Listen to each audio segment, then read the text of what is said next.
Bonjour tout le monde. On a plein de belles personnes qui arrivent. Je vois les chiffres qui montent au fur et à mesure. Donc, c'est pour ça que je leur donne un petit peu de temps de se connecter. Tout le monde, bienvenue. Fait qu'on va débuter. Il est 9h30. Je vous garde pour 1 heure. Donc, merci d'être là. Encore une super belle audience. Donc, je me présente pour ceux qui ne me connaissent pas. Donc, Cléo Maheu. Catalyseur de croissance, je me définis un peu comme ça. Donc, ça fait plus de 12 ans que j'œuvre dans le monde du coaching. Et je suis une spécialiste de la méthode Scaling Up, donc la méthode hypercroissance. Et il y a 4 décisions qui supportent l'hypercroissance: les individus, la stratégie, l'exécution et les liquidités. Et j'ai décidé d'organiser cette série-là de webinaires. Donc aujourd'hui, moi, je vais vous parler du volet stratégie, mais on a eu une chance extraordinaire d'avoir la semaine dernière Martin Delaroseville. Et pour ceux qui se posent des questions, aujourd'hui, on va faire un envoi aux participants du webinaire. Si vous n'avez pas eu le temps de l'écouter, on va vous envoyer le lien et même celui qu'on fait aujourd'hui. Donc, à chaque semaine suivant le webinaire, on vous envoie un courriel pour réécouter parce qu'on a eu plein de beaux commentaires positifs avec Martin qui nous a parlé de mobilisation, de culture, avec des outils pratico-pratiques très simples. Aujourd'hui, moi, je vous parle de la stratégie et la semaine prochaine, j'ai un autre expert, Gabriel Tupula, qui va nous parler, CEO de Big Bang, qui va nous parler comment démystifier le virage technologique. Okay? Et il y a une façon très simple de vulgariser ça et c'est pour ça que c'est extraordinaire de l'avoir avec nous pour ce webinaire-là. Et le dernier webinaire de la série va se faire avec Christian Coder de l'Académie 80-20. Et lui va nous parler vraiment de toute l'amélioration des processus, tout ce qui est le volet lean, pour être capable de mettre en place des bonnes pratiques qui vont nous faire justement sauver tout ce qui est au niveau des liquidités, améliorer nos liquidités. Alors, cette série-là, merci d'être là. On est plus d'une 60aine déjà, donc je trouve ça vraiment génial. Merci d'être là et inquiétez-vous pas pour la série de webinaires. Si vous êtes inscrit à un, vous allez automatiquement être inscrit au suivant. Donc, ça se fait via le système Zoom de manière très simple. Alors, vous allez tout recevoir, puis on vous envoie des courriels aussi pour vous tenir au courant. L'important, c'est de préparer votre relance, préparer le après-COVID. Maintenant, on entend le avec COVID, donc, mais au moins préparer cette relance-là, ce rebond-là, ce pivot-là, peu importe comment qu'on l'appelle, c'est le but de ces 4 séries-là de webinaires. Alors, bonjour Christian. Christian est avec nous en plus, on aime ça. Ce que je vais faire dans un premier temps, je suis seule. Normalement, je suis toujours à 2, j'interviewe, mais j'ai décidé de le faire à ma façon, 45 minutes pour vous, vraiment l'idée. Puis si vous avez des questions au fur et à mesure, n'hésitez pas. Je suis là pour y répondre, mais je vous ai vraiment préparé, dans le fond, ma vision des choses, de comment on doit, parce que j'observe que partout, il y a des webinaires, préparer le rebond, rebondir, se réinventer, mais souvent, on est dans l'inspiration et on n'est pas dans le comment. Alors, mon simple et unique but aujourd'hui, c'est de dire, vous avez besoin de revoir votre modèle d'affaires. Je suis là pour vous expliquer le comment. Et il y a Isabelle dans mon équipe qui est en train de vous préparer un sommaire de la présentation. On va vous envoyer ça, comme Martin avait préparé un super outil de mobilisation qu'on vous envoyait. Bien, on va vous envoyer ça ce soir. La même chose, je trouvais qu'il y avait une excellente idée. Donc, on a copié son idée, puis je vous ai toutes mis les questions et les éléments que vous devez faire. Fait que, écoutez, faites-vous une tête et puis après ça, vous allez recevoir, dans le fond, toute l'information. Si on commence, on est dans notre série, dans le fond, notre webinaire numéro 2 de 4. Ce qui est important, dans le fond, il faut revenir. Quand on parle d'hypercroissance, on parle, dans le fond, des cycles de vie d'une entreprise. Donc, il y a un mode démarrage. Le mode hypercroissance, c'est où que notre modèle d'affaires est clair. On n'est plus en mode start-up, puis on est capable de maximiser le plein potentiel de notre entreprise.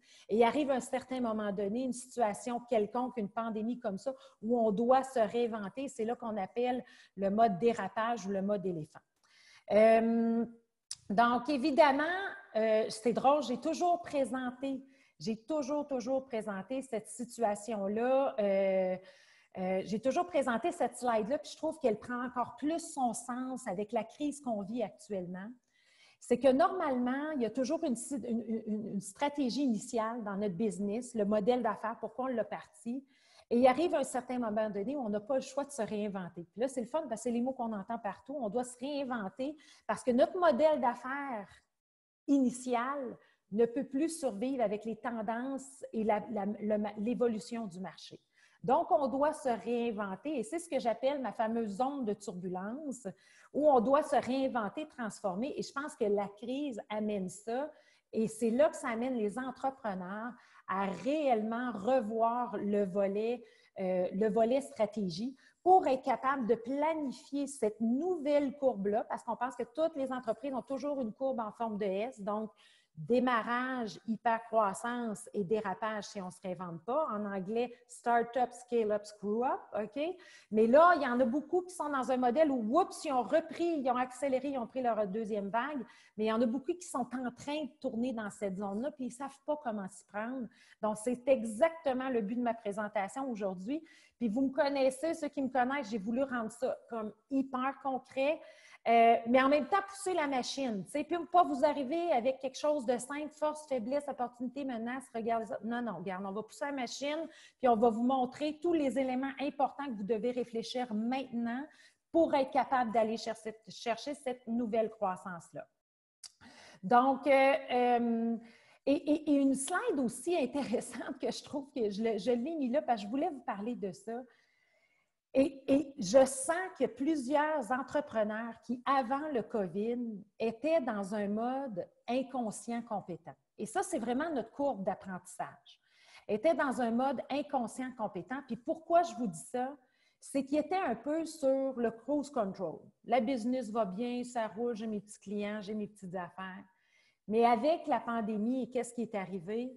Oups, on doit retourner à la base de notre cours d'apprentissage et on tombe, puis vous allez voir, il y en a plusieurs qui ont essayé différentes choses, qui sont dans un mode, ça va être facile, inconscient, incompétent.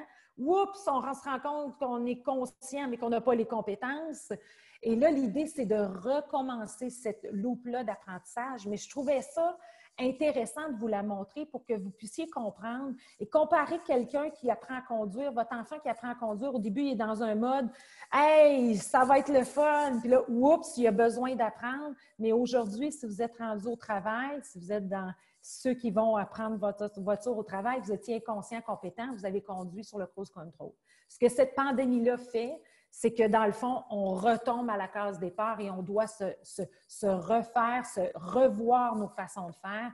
Donc, très important de garder ça en tête, qu'on a un gros mode d'apprentissage. Je parle toujours de mes fameuses 3 barrières à l'hypercroissance.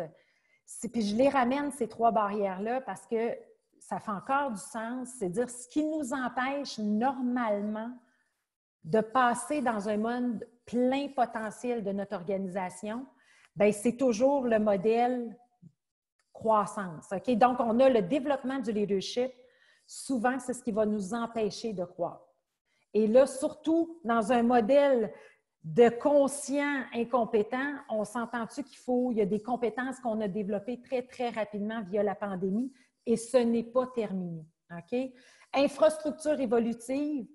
Puis c'est le fun, je parlais toujours du volet technologique puis du volet physique. Bien, le volet, l'infrastructure, on s'entend-tu qu'il y a des gens qui ont migré vers le web, qui ont migré vers le Teams, les Slack de ce monde, les conférences virtuelles, le Zoom. Fait que ça, c'est souvent ce qui va nous limiter dans notre croissance. Les systèmes informatiques, il y en a pour qui c'est plus difficile parce que les systèmes n'ont pas suivi à la maison.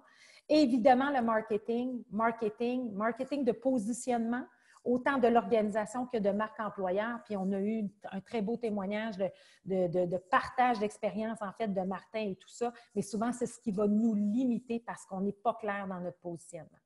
Fait que ce que j'amène, pourquoi je vous amène ça, c'est que dans un contexte de pandémie, je pense que ces éléments-là que vous aviez déjà dans le passé, donc avant la crise, ils sont juste amplifiés. Fait que si vous aviez un enjeu technologique, vous ne saviez pas quoi faire, bien, il devient juste amplifié. Si vous dites, hey, j'ai super investi dans le développement de mon leadership puis ma formation, comme ça m'est arrivé avec des clients, bien, oups, ça va s'amplifier, puis là, les gens vont s'épanouir. Mais ces éléments-là sont vraiment cruciaux. Donc, Ce qui m'amène au modèle de base. Fait que là, pourquoi je vous parle toujours des 4 décisions critiques? Bien, c'est les 4 décisions vraiment inspirées du livre Scaling Up de Verne Harnish, qu'on dit que c'est les 4 moteurs de croissance. Donc, Martin était là vraiment pour comment attirer, retenir les meilleurs individus. Moi, je veux vraiment travailler sur comment développer une stratégie unique. Gabriel Tupula va être là pour vraiment avoir une exécution sans faille, mais utiliser les technologies pour accélérer ça. Et générer suffisamment de liquidité en ayant des bonnes pratiques, tout le processus d'amélioration continue pour nous aider avec Christian Kodak. Mais ce que j'observe, puis c'est drôle en regardant les différents modèles d'affaires, parce qu'on est dans un modèle stratégie, c'est qu'à ces 4 décisions-là, il y a réellement 2 accélérateurs et c'est pour ça que vous entendez parler beaucoup de ma collaboration et de mon partenariat avec Apiculture, parce qu'on a beau mettre en place ces 4 décisions-là, imbriqué dans l'ensemble de ces 4 décisions-là, il y a 2 accélérateurs, un culture et un technologie. Donc, c'est pour ça que j'ai pris la peine de vous les faire venir et parler, parce que quelqu'un aujourd'hui qui a une culture forte va sortir plus rapidement de cette crise-là et quelqu'un qui a une technologie forte va être capable aussi probablement rapidement de révolutionner son industrie. Sans oublier notre trame de fond qui est vraiment nos 4 décisions, nos fameuses 4 décisions gazelles. Fait que je voulais juste faire positionner ça. Et ce qui est intéressant, et ce qu'on vous offre aussi à travers ces webinaires-là, on a pris la peine de bâtir ce qu'on appelle le scan 4D+. Quel est le scan de votre organisation? On vous met à votre disposition dans le courriel qu'on envoie un scan pour évaluer vos 4 décisions, plus la culture et la technologie où vous en êtes, pour vraiment avoir un œil très, très clair sur ce qui est important de faire et où vous devez mettre votre énergie en ce moment.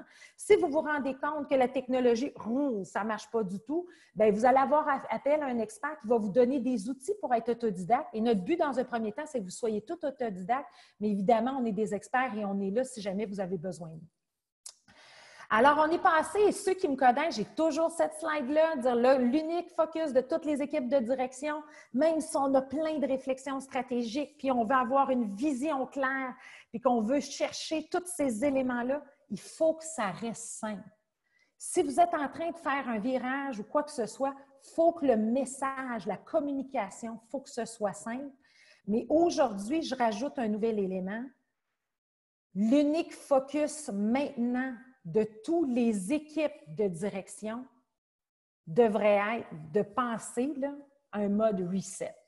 OK? Puis pourquoi je mets ce gros bouton-là reset?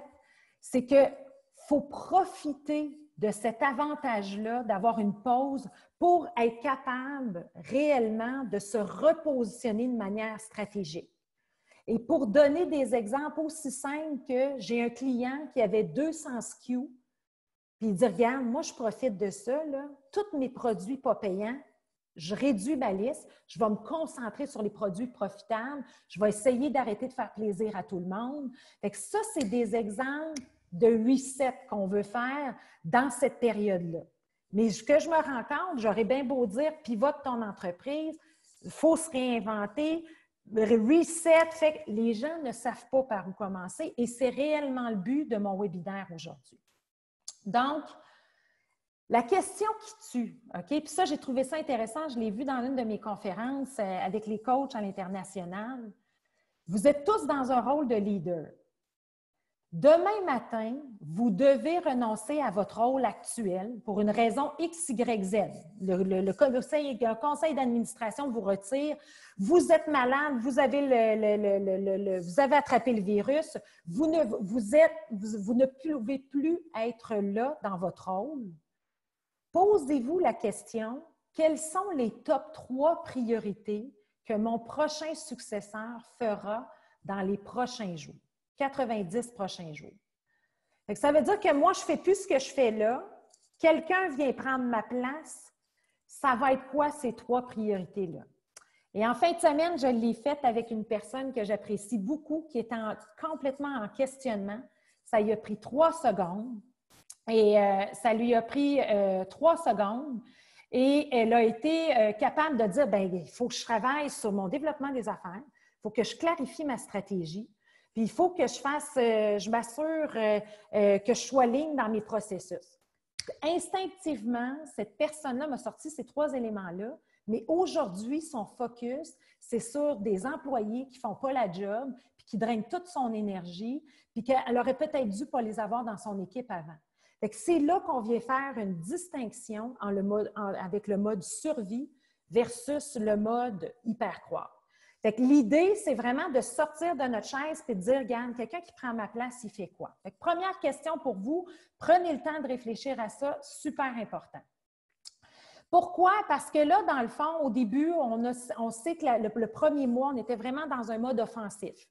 On était le mode défensif, c'est-à-dire on était notre fameux, tu sais, on observait, on était observation, orientation, décision, action, mais toujours dans un mode survie, OK?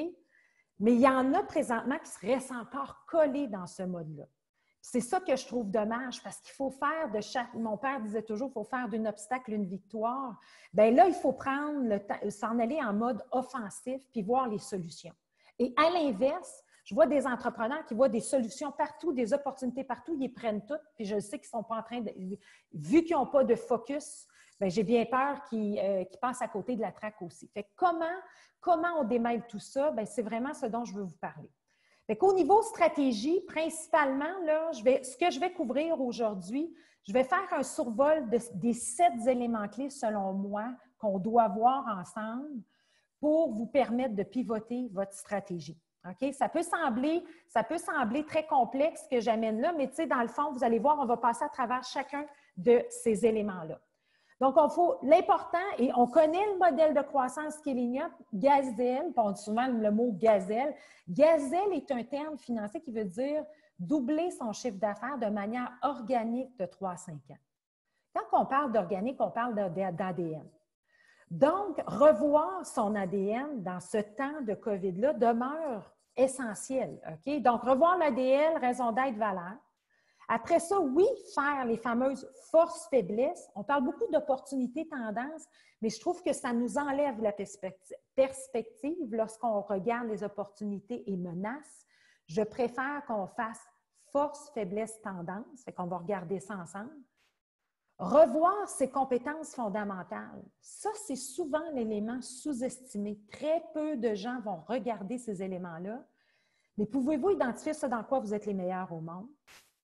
Et une fois qu'on a défini un peu cet ADN-là, puis qu'on se comprend qui on est, puis qu'est-ce qui nous forme, quelle est notre matière à nous, comprendre c'est quoi notre jaune d'œuf, notre blanc d'œuf, je vais vous expliquer c'est quoi ma théorie là-dessus, définir les faits brutaux.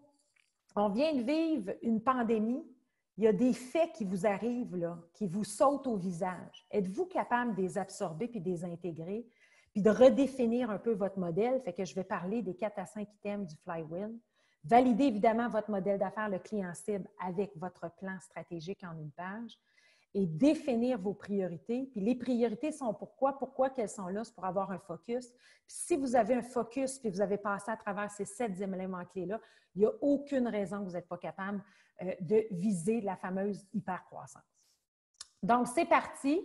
Évidemment, le but, c'est que je vous fais faire un détour dans ces 7 éléments-là, mais l'outil principal demeure toujours notre fameux plan stratégique en une page. Et aujourd'hui, on va travailler sur la réflexion stratégique, mais je vous donne des outils de réflexion pour venir bonifier, challenger votre modèle d'affaires pour être capable de pondre ce nouveau plan-là et d'avoir des objectifs 3 ans. Donc, c'est quoi la croissance selon le modèle Gazelle? Bien, ce qu'on dit toujours, le modèle Scaling Up, ce qu'on dit toujours, c'est qu'une croissance traditionnelle, quand des entrepreneurs arrivent et disent « Regarde, là, je suis en affaires, je fais 5 millions, dans 3 ans, je fais 10 millions, tac, go gang, on part, on va viser. » En fait, c'est plus ça. Puis on l'a tellement bien compris avec Martin qui nous a parlé, il faut faire du sens, il faut donner du sens à nos gens. Bien, quand on veut donner du sens, c'est de leur donner, dans le fond, ce qu'on appelle un BIAG, un but hautement audacieux et grandiose, qui est l'équivalent d'une vision. Nous, on préfère utiliser le BIAG, mais c'est de donner une vision claire à vos gens, de dire, nous, on veut être le plus gros, on veut être la référence, on veut-tu être dans 5 continents à l'international, quel est le fameux Big Hairy Audacious Goal, en anglais, le but hautement audacieux et grandiose qu'on veut se donner. Donc, nous, dans notre méthode, on travaille sur notre ADN, bien la comprendre, pour définir ce but-là, pour après planifier le 3 ans, le 1 an et le trimestre. Donc, c'est une nuance que les gens souvent ne comprennent pas. Nous, on n'est pas ici en train de regarder nos œillères, de dire je fais 5 millions, je m'en vais à 10, il faut que je rajoute des vendeurs, je veux développer l'Ontario. Puis là, il n'y a pas comme d'organisation puis de stratégie. Alors ça, je voulais juste faire un petit retour à ce sujet-là. C'est quoi la définition d'une stratégie? J'aime beaucoup la définition de Jack Welch. Tu sais, dans le fond, ce n'est pas un plan d'action détaillé.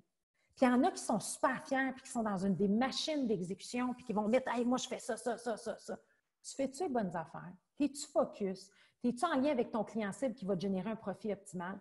Fait que j'aime sa définition de dire ce n'est pas un plan d'action détaillé, c'est l'évolution d'une idée centrale dans un contexte où les circonstances changent continuellement.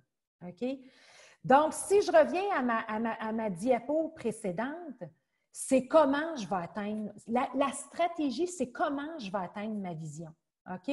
Et on peut penser à des compagnies comme Apple, le comment. Bien, ils ne nous ont pas vendu un cellulaire, puis ils n'ont pas dit « je vends des cellulaires et des ordinateurs ». Ils nous ont vendu un design experience, ils m'ont vendu quelque chose de nouveau, l'innovation, le package, j'aime ça. Walmart, ils ne me vendent pas, eux, du customer experience. Ils vont me vendre une promesse de marque qui est le plus bas prix garanti. Mais par contre, comment ils y arrivent? Bien, c'est un processus d'excellence opérationnelle, des ententes avec les fournisseurs, une logistique incroyable. Donc, deux modèles d'affaires complètement différents. Qu'est-ce qui arrive présentement chez les gestionnaires? Ils veulent faire de l'innovation, ils veulent faire de l'excellence opérationnelle, puis ils veulent être excellents dans l'expérience client. Qu'est-ce que ça fait? Pas de stratégie, moyen dans tout, pas de différenciateur. Fait que l'idée de la stratégie, c'est vraiment de trouver l'élément central qui va nous permettre de croître. Et aussi, et si vous êtes un tripeux de stratégie, Michael Porter, c'est vraiment le gourou, je dirais, en termes de stratégie. Tout ce que je vous montre là est inspiré réellement de lui. Mais la stratégie, c'est la création d'une position unique et appréciable qui se traduit par une série d'activités qui se différencient de la concurrence. Et je reviens à l'exemple que Martin nous a donné la semaine passée, où l'exercice qu'il a donné pour ce qui est de vraiment créer une mobilisation extraordinaire, mais de se questionner sur les étapes de son fameux parcours H avec apiculture, bien, son outil est super simple. Qu'est-ce que la compétition fait pour attirer? Puis vous, qu'est-ce que vous faites? Êtes-vous différent? Non. Qu'est-ce que vous devez faire? Donc, ça fait partie de la stratégie globale de croissance.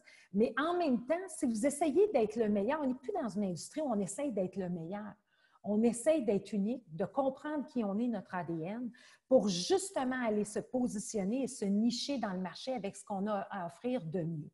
Donc, ça, c'est vraiment, donc, être unique est vraiment la clé d'une bonne stratégie.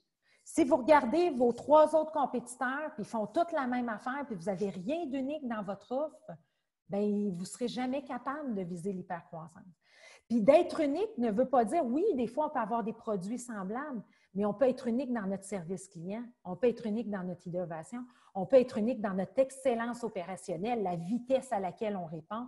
Donc, souvent, il y a 3 grands modèles d'affaires, vraiment comme je vous énonce, des gens qui vont vraiment être uniques, mais qui vont être, leur motivation va vraiment être dans l'innovation. Il y en a d'autres, ça va vraiment être l'expérience client, puis il y en a d'autres qui vont être vraiment process. Fait que juste pour vous faciliter un petit peu la tâche. Fait qu'évidemment, l'exercice que je vous recommande de faire, et on va le mettre évidemment dans notre document, là, le lien est disponible sur mon site web, mais juste de refaire avec votre équipe un bon FFT, donc quelles sont les forces que nous avons actuellement. Et moi, je l'ai même fait avec mes clients, les forces avant, pendant, après COVID. Donc, c'est quoi nos forces? Puis peut-être que finalement, on se rend compte qu'on n'a pas de force pendant COVID. Peut-être qu'on se rend compte qu'on a des forces parce qu'on est très, très, très agile. Mais si vous avez été agile puis vous avez pris la situation rapidement, comment on peut prendre cette force-là pour le futur?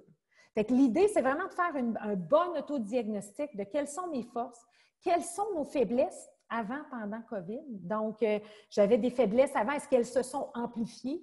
Est-ce qu'il y a des nouvelles faiblesses qui se sont adressées?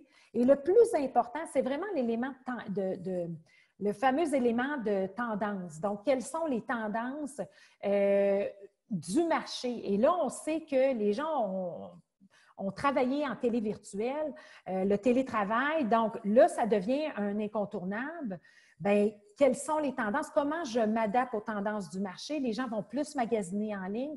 Quels sont les virages? Donc, de quelle façon je m'attends? Fait que ça, c'est un exercice que je vous recommande de faire avec vos équipes. Très simple, mais peut amener des éléments de lueur. Évidemment, toujours reviser vos valeurs, les idéologies fondamentales, donc vos valeurs fondamentales et la raison d'être, super, super important. Puis de revenir à la base. Est-ce que ce qui me passionne pendant la crise du COVID, c'est encore une passion? Je ne vous cacherai pas que j'en ai vu des entrepreneurs qui ne repasseraient pas dans une crise au mois de janvier comme ça. Mettons que le COVID revient, le COVID number 2 arrive, ils ne seraient pas capables, ils n'ont pas la passion de leur business. Fait qu'il faut être capable de se poser les réelles questions. Et les gens, évidemment, Simon Sinek, les gens n'achètent pas ce que vous faites, mais pourquoi vous le faites? Et quand on parle d'être capable de vendre, dans le fond, quand on parle du BIAG, bien, le BIAG est toujours très, très relié à votre raison d'être. OK?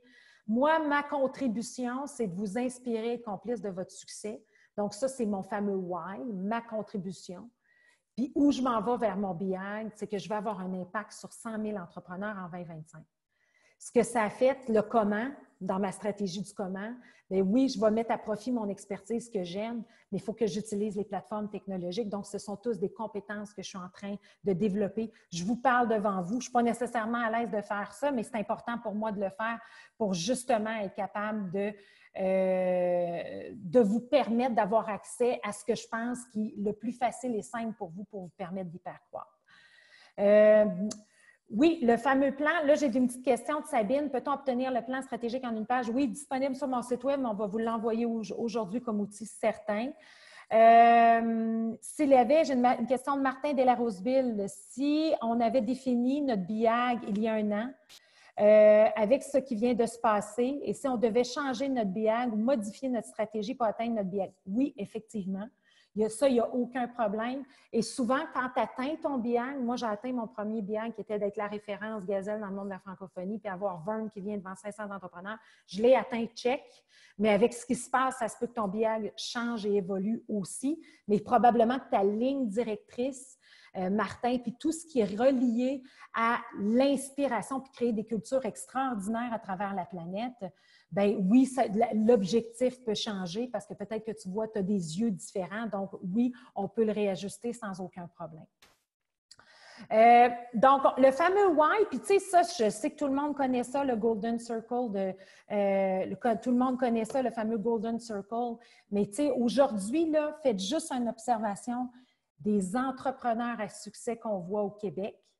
Ils ne nous vendent pas un produit, ils nous vendent un why. Ils nous vendent de la motivation. Ils nous vendent Manon, je viens de voir que tu as levé la main. Je t'invite à aller poser les questions dans Q et R, là, les questions et réponses. Je vais y répondre. Donc, alors c'est les gens, ce qu'ils veulent, c'est vraiment de la motivation. Puis ce que les gens ne prennent pas le temps de réfléchir, fait qu'il y a des gens qui vont être très bons à dire « Ah oui, nous autres, on veut transformer le monde, on veut changer le monde. » OK? Mais ils ne prennent pas de temps à réfléchir sur le processus. Comment ils vont le faire? Puis pour moi, ça, c'est le cœur de la stratégie.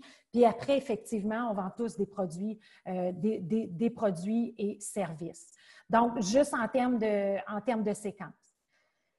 Un exercice sur lequel je veux réellement vous amener, c'est les compétences fondamentales. Fait que les gens vont dire les forces. Puis les forces que j'aime pas des forces, c'est que ça reste très, très, très sommaire. Puis là, les gens vont dire « Ouais, mais là, tu sais, on a une bonne réputation. » Moi, ce que je veux, c'est que vous allez une couche plus bas. Quand on parle de la pointe de l'iceberg, moi, je veux qu'on aille sur l'iceberg puis qu'on comprenne ce dans quoi vous êtes les meilleurs. Et ça, les gens ne prennent pas assez de temps de réfléchir. Quels sont les processus et les systèmes qui semblent simples en apparence, mais que vous faites naturellement, et souvent, vous n'avez même pas pris le temps de nommer, l'équilibre entre la productivité et les individus. Fait que, exemple de compétences fondamentales, j'ai une agence de marketing qui, eux, ça faisait des années qui avait monté un système à l'interne pour être capable de garantir les parts de marché pour un gros client. Puis après ça, on disait, ça, c'est une compétence qu'on maîtrise. On est dans le marketing alimentaire et puis de distribution alimentaire. Puis quand on met un yogourt sur sa tablette, on est capable de suivre, de faire nos études de marché. Mais il n'avait jamais pensé qu'il avait développé ce processus-là depuis des années et qu'il pouvait le commercialiser et en faire un avantage distinctif. Fait qu'il faut vraiment comprendre quelles sont nos compétences, la façon dont on le fait. Et le test des compétences, si vous définissez, et on a toujours à peu près 3 à 4 compétences, donc, c'est qu'elles vous permettent d'accéder à une grande variété de marchés et contribuent favorablement à l'image perçue par le client. Le produit final tire avantage de cette compétence et c'est difficile pour les concurrents de l'imiter. Fait que peut-être que vous avez une gamme de produits qui est à peu près similaire à votre compétition. Mais peut-être que la compétence fondamentale, puis ce que vous faites naturellement, vous avez un service à la clientèle extraordinaire. Puis dès qu'il y a quelque chose qui ne fonctionne pas, tout le monde se met sur le téléphone pour aider le client. Mais vous ne l'avez pas identifié, puis vous avez 3-4 personnes qui font ça naturellement. Mais c'est d'être capable d'identifier cette compétence-là et utiliser après les technologies et tout, et les accélérateurs et la culture, vos 2 accélérateurs, pour mettre cette compétence-là de l'avant, pour faire en sorte que votre stratégie soit distinctive, comme la définition de Michael Porter, et unique. Fait que souvent, c'est la combinaison des 3-4 qui fait que c'est unique, mais si on les regarde une à une, non, il n'y a pas d'avantage distinctif. Donc, réellement, prenez le temps de faire l'exercice sur les compétences fondamentales. Donc, Manon Boisvert me pose la question, dans un contexte de crise, recommandes-tu de revoir notre stratégie seulement pour 3 mois, car il y a beaucoup d'inconnus? En fait, tout ce que je viens de parler, Manon, là, crise, pas crise, vous devez bien comprendre qui vous êtes et votre ADN. Maintenant, l'évolution et la mise en place du plan de croissance, oui, va dépendre, puis je comprends qu'il y a de l'incertitude. Mais tout ce qu'on passe là, puis principalement ce que je vous amène aujourd'hui, vous êtes tous capables de réfléchir là, dans ce contexte-là, parce que ça existait avant, il faut l'ajuster à la nouvelle réalité. Et c'est là que ça m'amène, puis ceux qui me connaissent, j'amène tout le temps ma théorie du jaune d'œuf, blanc d'œuf. C'est 2 collègues en stratégie. En fait, Jocelyn qui m'avait introduit à ça, puis je l'ai toujours gardé, ce concept-là. Fait qu'une fois que vous avez redéfini vos forces, faiblesses, tendances, vos compétences fondamentales, on sait dans quoi on est les meilleurs, là, je veux réellement que vous ayez une réflexion, là, puis c'est là que j'amène du gros bon sens. Qu'est-ce qui est notre jaune d'œuf? Donc, sur quoi qu'on se concentre comme organisation? Et qu'est-ce qui est notre blanc d'œuf? C'est-à-dire que je ne courrai pas après. Oui, ça peut être une bonne marge de revenus, mais ce n'est pas ça que je vais développer, ce n'est pas ça que je vais mettre de l'avant. Meilleur exemple, cage au sport. Souvent, je le pose dans mes ateliers. Quel est dans le fond, quel est le jaune d'œuf de la cage au sport? Souvent, je vous pose la question, là, quel est le jaune d'œuf de la cage au sport? Les gens vont dire, bien, tu as du fun, tu manges des ailes de poulet et du popcorn. Parfait, c'est ce qu'ils ont toujours dégagé. Évidemment, il y a une évolution dans leur modèle d'affaires. Maintenant, on a vu la semaine dernière, Jean Bédard a lancé la cage à domicile. Puis ça, c'est correct parce qu'il a bien évalué les trends, mais en même temps, il a compris la force de la cage et son jaune d'œuf, c'est d'avoir du fun à la maison. Fait qu'il s'est toujours positionné comme ça. Ça ne lui a pas empêché d'ouvrir ses restaurants sur l'heure du midi puis d'aller chercher des millions de chiffres d'affaires additionnels où tu n'as pas de game de hockey puis tu n'as pas d'ailes de poulet gratuit, etc. Fait que juste d'avoir cette réflexion-là avec votre équipe de direction, de comprendre qu'est-ce qui est mon jaune d'œuf et qu'est-ce qui est mon blanc d'œuf.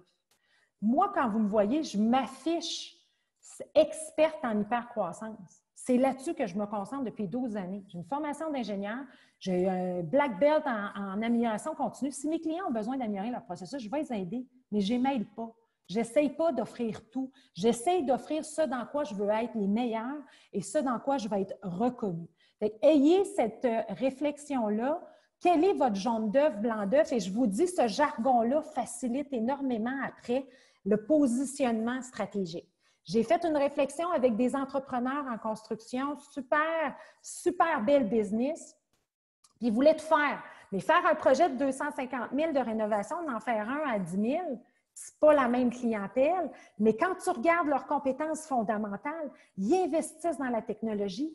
Ils sont des gens qui capotent sur le service client, l'expérience client. Ils sont dédiés, ils prennent soin de leurs gens.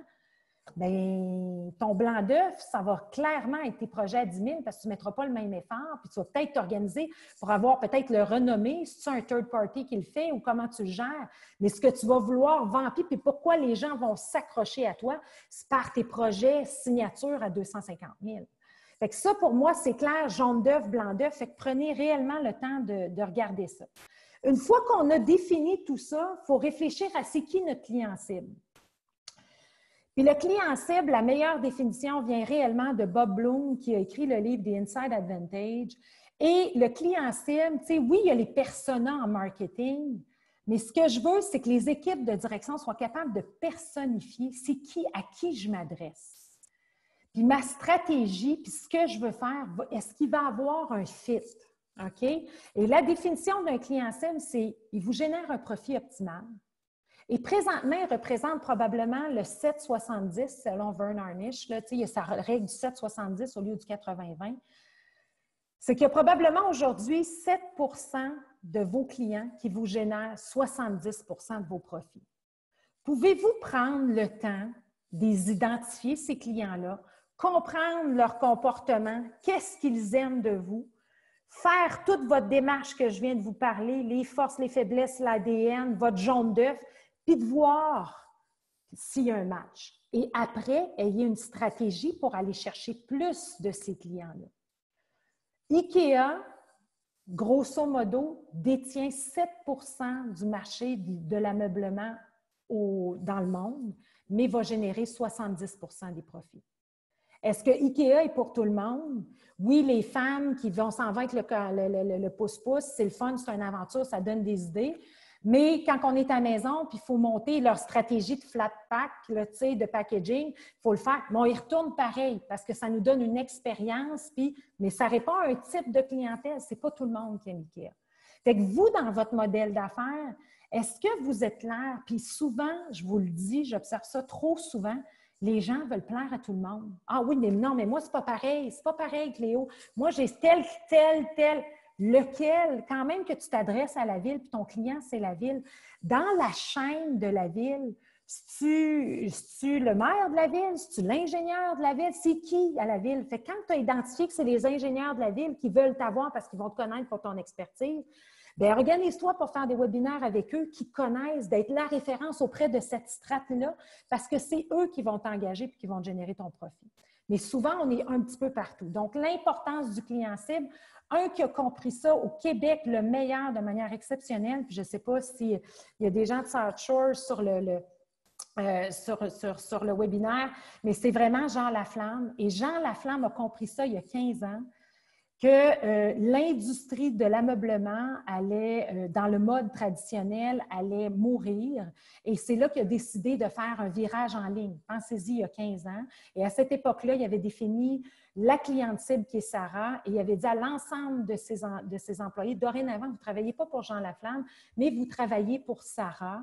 Et qu'est-ce que Sarah veut? Et il y a même une chaise libre pour Sarah quand on fait des rencontres avec l'équipe de direction, de dire qu'est-ce que Sarah en dirait. Et ce que j'ai trouvé intéressant, dans le fond, c'est qu'aujourd'hui, Jean a eu un article, super bel article dans la presse hier, où Jean a déjà créé toute cette plateforme-là transactionnelle. Il y a déjà des entrepôts aux États-Unis et il va embarquer le monde du Québec. Donc, lui, il vend les meubles, mais il va embarquer des gens dans son panier bleu transactionnel de meubles South Shore. Donc, une des forces de Jean, ça a toujours été d'avoir la vision claire du futur de son industrie, très, très fort en stratégie, une super équipe forte où il a pris la peine de réellement renommer les gens. Donc, ça fait longtemps qu'il n'y a plus de VP marketing, mais il y a Nicole qui est vraiment VP de l'expérience consommateur qui va inclure le volet marketing, mais il y a tout un mindset qui a été créé autour de cette stratégie-là. Puis aujourd'hui, tellement fiers que leur vente en ligne est explosée par rapport à cette opportunité-là. C'est ce genre de réflexion-là et d'intelligence que je veux vous donner, vous et votre équipe. Et là, je vous amène vers un concept, puis je ne sais pas si vous êtes comme moi, parce que je suis une passionnée de tout ce qui est stratégie, et un stratège que j'adore énormément, évidemment, Jim Collins. Et j'ai eu la chance, parce que j'ai traduit le livre, j'ai une bonne connexion, Kevin Lawrence est mon ami, dans le fond, où j'ai traduit son livre, Mon masque à oxygène. Kevin Lawrence travaille étroitement avec Jim Collins. J'ai 3 clients qui ont eu la chance de faire le fameux bootcamp avec Jim Collins de 2 jours à son ranch. Et il est très clair sur certains éléments de la stratégie. Et j'ai pris l'essentiel que mes clients ont eu la chance d'apprendre et que moi, j'applique avec mes clients qui sont une autre twist à votre stratégie pour venir intégrer tout ça avant de retransposer ça dans votre plan stratégique. Et vous allez voir sur Internet, il y a un message et il parle beaucoup dans son livre Good to Great, que probablement plusieurs d'entre vous avez lu, le paradoxe de Scott Dale. Et il l'amène réellement dans un contexte de crise. Actuellement, c'est quoi votre devoir lorsque vous revisitez votre stratégie? C'est d'être capable, vous devez maintenir une foi indéniable dans le fait qu'on va être capable de passer au travers. Donc, on doit avoir une conviction que notre ADN, donc ce qui nous passionne, puis vers où on veut s'en aller, il faut avoir foi en ça, il faut y croire. OK? Quelle que soit la difficulté, ça devrait être défini, puis on ne devrait pas perdre le focus. Et en même temps, avoir la discipline nécessaire pour affronter les faits brutaux de votre réalité, quelle qu'elle soit. Il y a des gens présentement qui sont dans le déni.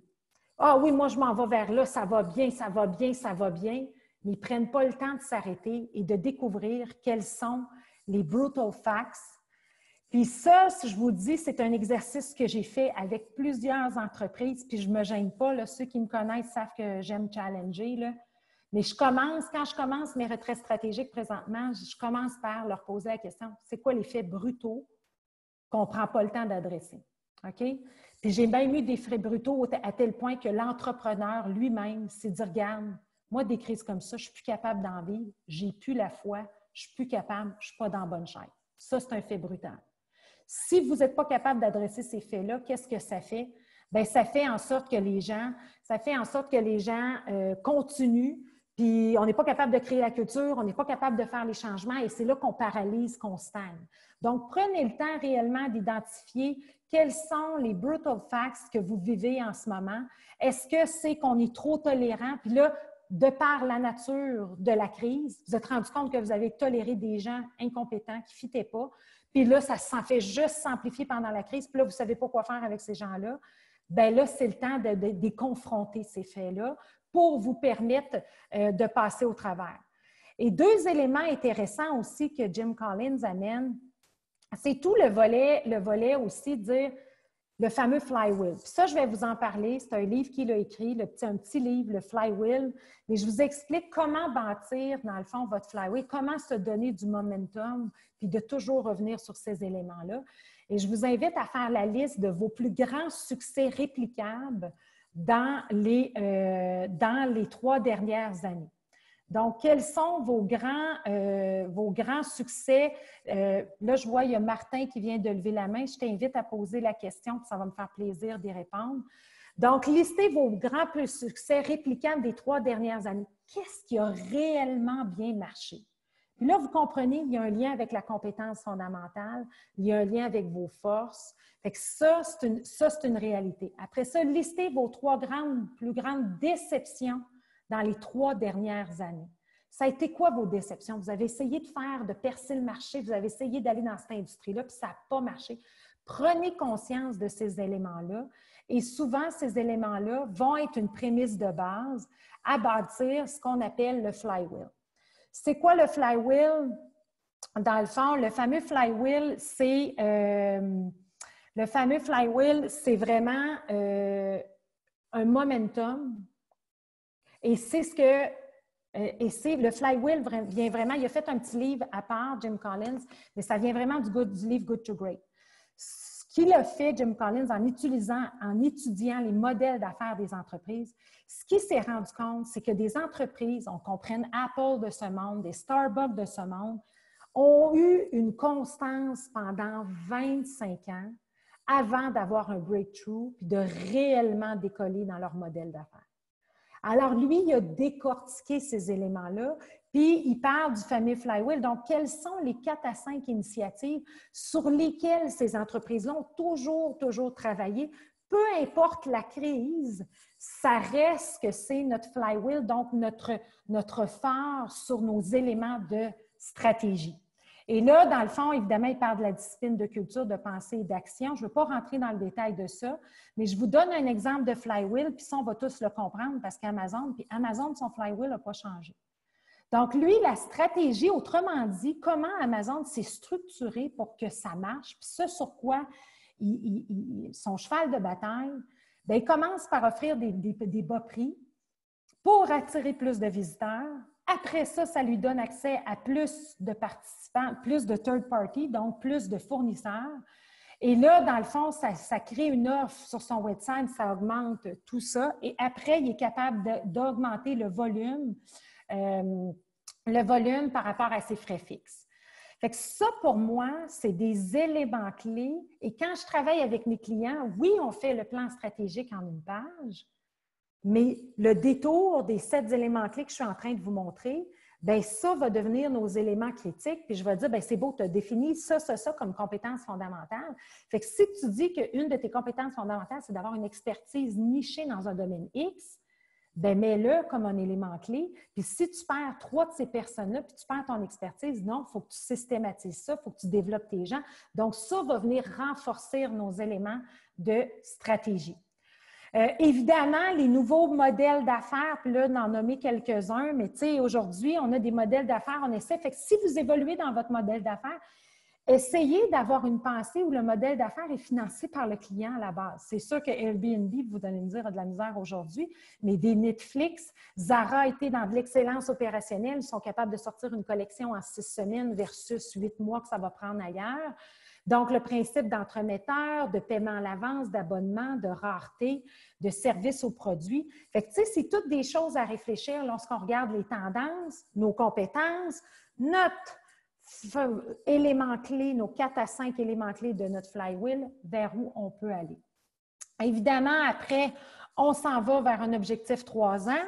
Ma prochaine traduction qui va sortir cet automne, c'est le fameux Tree Hagway, qui est un complémentaire. Fait que si vous voulez réellement travailler sur une stratégie 3 ans, je vous recommande ce livre-là. Il va sortir en français à l'automne. Mais Shannon Susko, qui est dans mon mastermind de coach et tout, elle a explosé la colonne 3 ans du plan stratégique en une page pour aider les gens à la concrétiser, à la palper.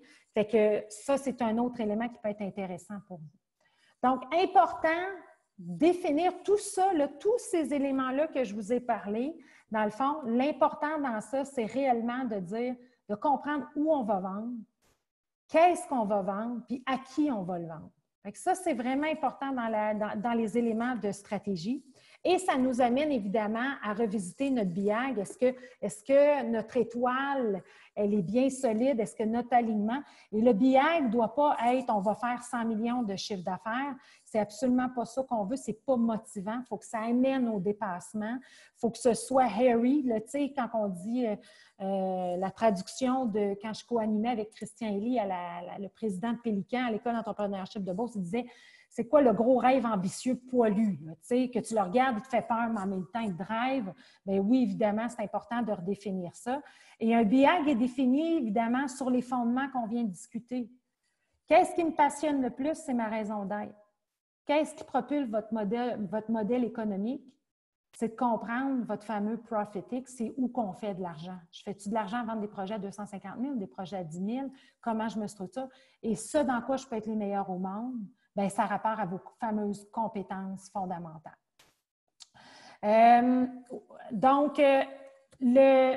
Tout ça pour dire qu'après, une fois que vous avez ces éléments-là, c'est sûr qu'il va vous rester plein de choses que vous voulez faire et transformer. Mais j'aime bien la phrase inspirée de Hassan qui dit « Do less than obsess ». Aujourd'hui, les gens qui vont être capables de cibler l'hypercroissance, c'est qu'ils sont capables de réellement s'être adaptés à la réalité du marché, d'avoir réellement compris où ils peuvent faire une différence, où ils sont les meilleurs, et ils vont devenir obsessifs et focusés sur ce qu'ils doivent accomplir. Et juste un petit aparté par rapport à ça. Donc, priorité plus focus égale performance. Et c'est réellement prouvé, dans le fond, que d'en faire plus amène du stress. Fait que si aujourd'hui, vous en mettez tout plein, mais qu'il n'y a pas de réflexion stratégique, vous amenez du stress, mais vraiment, c'est d'en faire moins, mais qui ont de l'impact. Et je trouve que l'exemple de Jean Laflamme, qui y a cru, OK, puis qui a confronté toutes les brutal facts pendant ces 15 années-là, bien aujourd'hui, ça paye. Évidemment, on parle moins aujourd'hui d'objectifs SMART, mais beaucoup plus fast. Donc, ayez quelques objectifs qui vont être fréquemment discutés, qui vont être ambitieux, tu sais, qui amènent l'équipe à se challenger. Et ça, Manon, c'est quelque chose que je vous recommande de faire dans une vision 3 mois. C'est quoi nos 3-4 objectifs? Si on veut faire pivoter notre modèle, de quoi il faut discuter? Qu'est-ce qui peut être ambitieux dans le 3 mois? Qu'est-ce qui peut être spécifique? Puis on est transparent avec l'ensemble de notre équipe. Et tout le monde sait exactement où on s'en va, puis on le communique. Évidemment, regardez plus en avant qu'en arrière. C'est ça qui est réellement important. Ayez un rythme dans vos rencontres rythmées. OK? Donc, on parle de rencontres rythmées. Donc, évidemment, les fameuses quotidiennes, hebdo, mensuelles, trimestrielles, annuelles.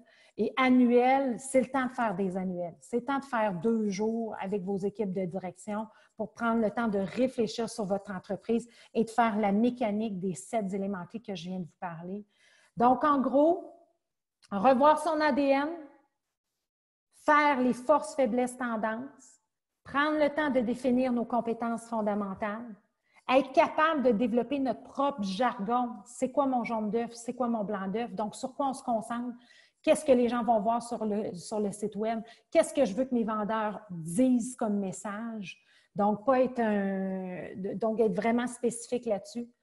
Définir les faits brutaux que la pandémie vous amène, être capable de les nommer et basé là-dessus, être capable de définir c'est quoi les 4 à 5 éléments clés sur lesquels on va toujours focuser. Puis si on focus sur ces éléments-là, c'est sûr qu'on va être capable d'avoir notre momentum à un moment donné. Et même ce que je fais, moi, avec ces éléments clés-là, je demande à mes gens de les coter sur une échelle de 0 à 10, ces 5 éléments-là. Et ce qu'on sait, c'est que c'est comme une roue du carrosse. S'il y en a une qui ne fonctionne pas, bien, le goulot est là. Fait que si on dit dans un des éléments clés, bien, c'est vraiment de développer ma compétence ou de développer mon service client exceptionnel, puis que je suis très faible là-dedans, bien, c'est ça qui devrait être dans mes priorités, dans mon plan stratégique, 3 ans, 1 an, trimestre, et réellement mettre beaucoup d'énergie. Donc, évidemment, tout ce que je vais vous parler, ce sont des éléments de réflexion stratégique pour vous permettre de transposer ça dans le fameux outil qui a fait la renommée de Gazelle, donc un plan stratégique qui tient sur une page. Manon, pour ton point, la petite nuance que je fais présentement, il n'y a absolument rien qui nous empêche de revisiter notre réflexion stratégique ici. Par contre, le plan d'exécution, ce que je suis en train de faire, c'est que je le fais au mois parce qu'il y a trop d'incertitudes. Alors, c'est beaucoup plus de cette façon-là que je le fais. Donc, l'exécution, j'essaie de vraiment dire, c'est là qu'on peut essayer des choses. Si on n'est pas sûr, puis on dit, regarde, on veut faire un virage, j'essaye des Facebook Live, j'essaye des webinaires, j'apprends dans tout ça, mais moi, je veux faire un virage online. J'ai fait ma plateforme online. Là, maintenant, cette semaine, elle est en Suisse romande pour la première fois. Je veux viser la francophonie. J'essaye des choses, c'est pas parfait, mais mon BIAG, c'est vraiment d'avoir 100 000 entrepreneurs. Fait qu'il faut que je fasse les choses différemment. Fait qu'ayez pas peur d'essayer. Et c'est là que ça m'amène sur un outil très simple, parce que peut-être que ce que je vous ai dit, c'est trop. Alors, ce que je vais vous partager, dans le fond, c'est un outil très simple. Donc, si présentement, vous vous sentez mêlé à travers toute la situation, puis vous dites « Aïe, aïe, je ne sais pas comment aborder tout ça », je vais vous mettre dans votre envoi ce soir, dans le fond, cet outil-là qui est de vous permettre de faire la distinction entre être en mode survie et être en mode hyper-croix. Alors, si vous ne vous sentez pas à l'aise à faire les éléments de réflexion stratégique, prenez seulement cette feuille-là, asseyez-vous avec votre équipe, puis posez-vous ces questions-là. Qu'est-ce qui nous inquiète présentement? C'est quoi les tensions qu'on a dans notre entreprise? C'est quoi les risques auxquels on fait face? Fait que posez-vous ces questions-là pour comme vider le méchant là, du mindset survie et d'être capable d'identifier ça. Regardez au niveau des individus, la stratégie, l'exécution, les liquidités. Je suis à quoi sur 10? C'est où que le bas blesse présentement? C'est parce que j'ai perdu tout mon monde, puis le monde panique, puis ils ont peur? Bien, nécessairement, les initiatives dans le prochain mois vont être faites en fonction de ça. Et d'un autre côté, mettez-vous dans un mindset hyper positif et planifiez le futur. Puis j'ai beaucoup, je vous le dis, là, il y en a facilement un bon 30 à 40 qui sont encore dans le mode survie. Mais pensez au mode hyper-croître. Qu'est-ce qui vous rend optimiste? C'est quoi les avantages? Encore une fois, les compétences fondamentales. C'est quoi les besoins de mes clients? C'est quoi les tendances? C'est quoi les actions que je dois faire? C'est quoi les bénéfices? C'est quoi les opportunités? Fait que ça, pour moi, c'est le résumé de tout ce que je viens de vous parler, mais je voulais quand même vous expliquer la mécanique de où ça venait, que quelqu'un qui trippe et dit « j'ai besoin de faire mon flywheel », vous savez que ça existe. Quelqu'un qui veut faire sa stratégie 3 ans, ça existe, mais vous prenez uniquement cet outil-là et vous allez avoir, dans le fond, toute l'information nécessaire. Alors, il me reste du temps. Je suis là pour vous. Avez-vous des questions par rapport à ce que je viens de vous expliquer au niveau de la stratégie?